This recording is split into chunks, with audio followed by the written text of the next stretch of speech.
Bonjour, comment allez-vous?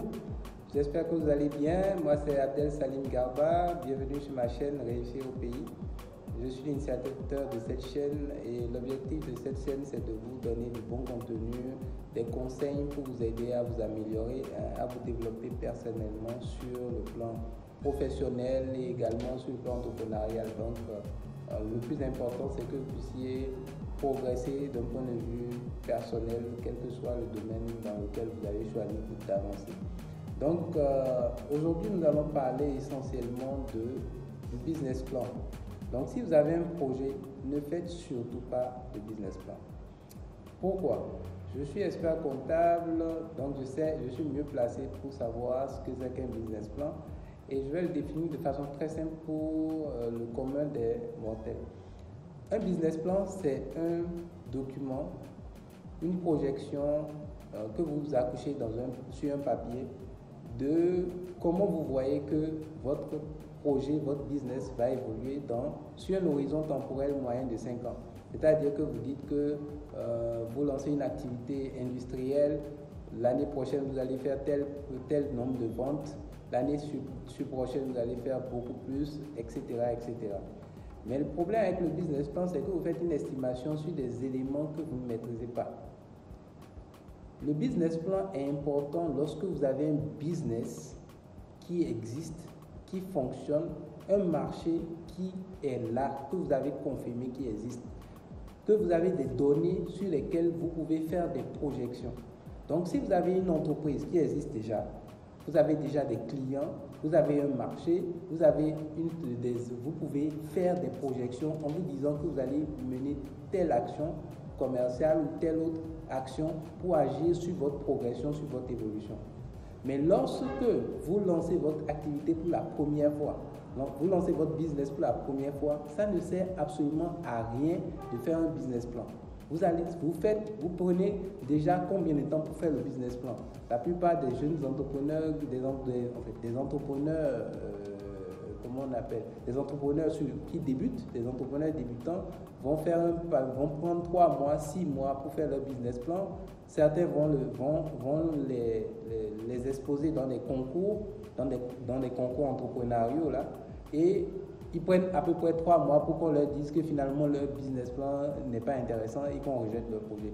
D'autres vont déposer ces business plans là dans les banques, etc. Et également n'ont pas de retour. Ça fait quoi? Ça vous fait à peu près 1 an que vous pouvez passer dans juste sur un document, une projection. Vous avez passé 3 à 6 mois pour établir le document. Ensuite, vous passez 3 mois pour attendre qu'on étudie, pour vous donner un avis si le document est bancable ou pas, si on peut financer votre projet ou pas, pour attendre finalement à la fin pour qu'on vous dise au bout d'1 an que finalement votre projet n'intéresse personne et qu'il n'y a pas de marché. Le meilleur moyen de vous lancer quand vous démarrez une activité, le meilleur moyen, c'est de vous lancer le plus rapidement possible.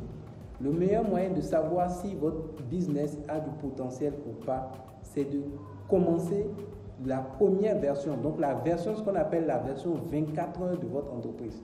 C'est-à-dire que quel que soit le business que vous voulez lancer, vous devez être capable de ramener la version 24 heures, la version miniature de votre projet, et pour pouvoir tester votre marché. Aujourd'hui, vous avez un business vous êtes sûr que si vous achetez, si vous importez par exemple des articles de bébé, telle catégorie d'articles de bébé de l'Europe et que vous le ramenez au Sénégal, vous êtes sûr que ça va cartonner.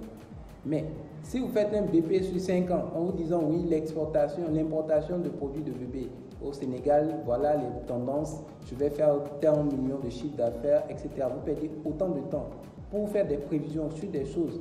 Le jour que vous devez passer à l'action, au final, vous avez passé 1 an déjà à ne même pas être sûr, vous n'avez aucune certitude que si vous importez, que vous allez avoir effectivement le marché qui va répondre à à votre produit.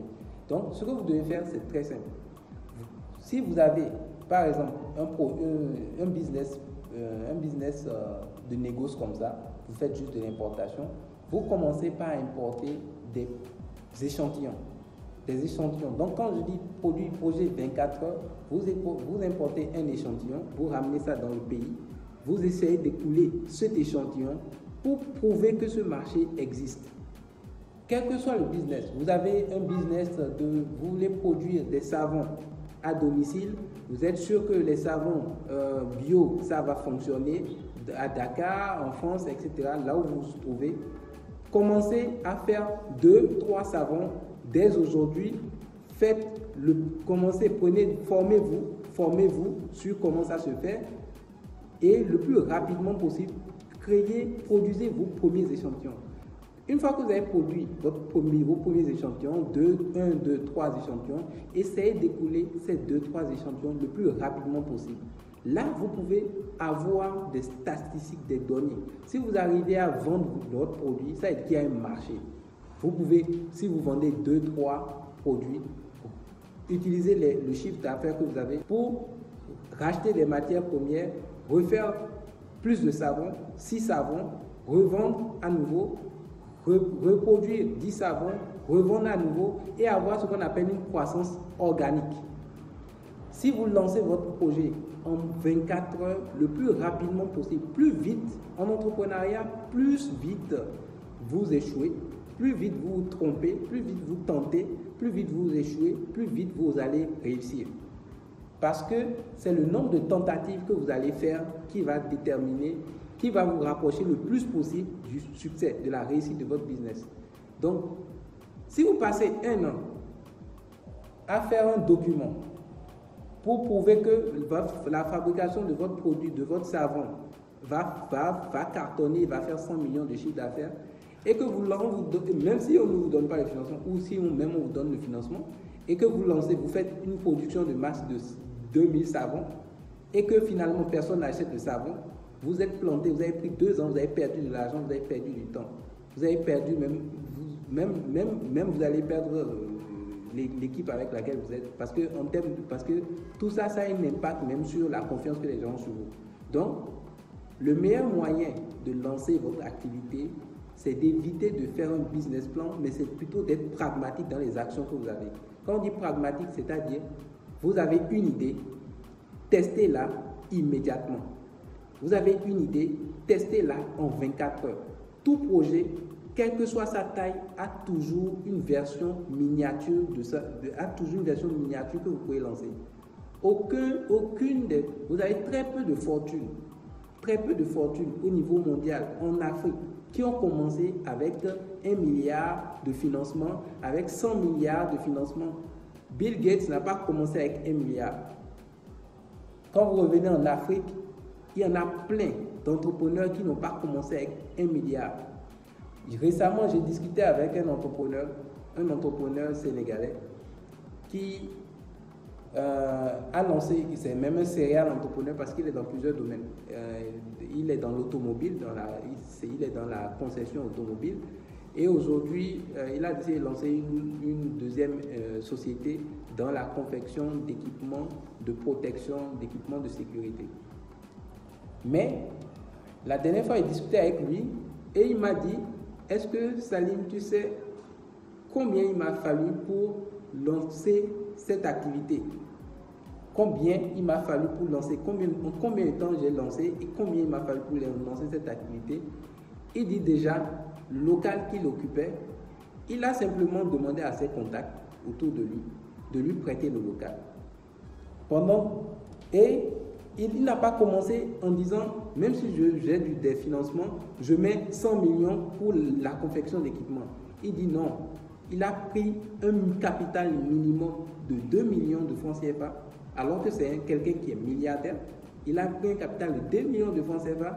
Il a d'abord recruter 2 ouvriers, les a formés, ils ont confectionné un premier jet, et c'est ces premiers jets-là, la première dizaine, qu'ils ont vendu. Une fois qu'ils ont vendu, les premiers clients étaient satisfaits, ils ont racheté, et en 12 mois, il est passé d'un financement de départ de 2 millions à un chiffre d'affaires d'activité de 50 millions en 12 mois. Pour dire que vous devez apprendre au départ à commencer de façon pragmatique et pas à vous baser sur des données théoriques. Donc, ce que je veux que vous reteniez d'essentiel dans cette vidéo, c'est que le problème de financement ne doit pas être un frein pour lancer votre activité. Donc, merci beaucoup de m'avoir suivi pour cette vidéo. En tout cas, moi, ce qui est important, c'est de partager avec vous le peu d'expérience que j'ai sur le sujet et de vous aider à éviter de faire des erreurs, de perdre du temps, car le temps, c'est la ressource la plus précieuse que l'être humain ait à sa disposition. Merci, à très bientôt. Ciao, ciao.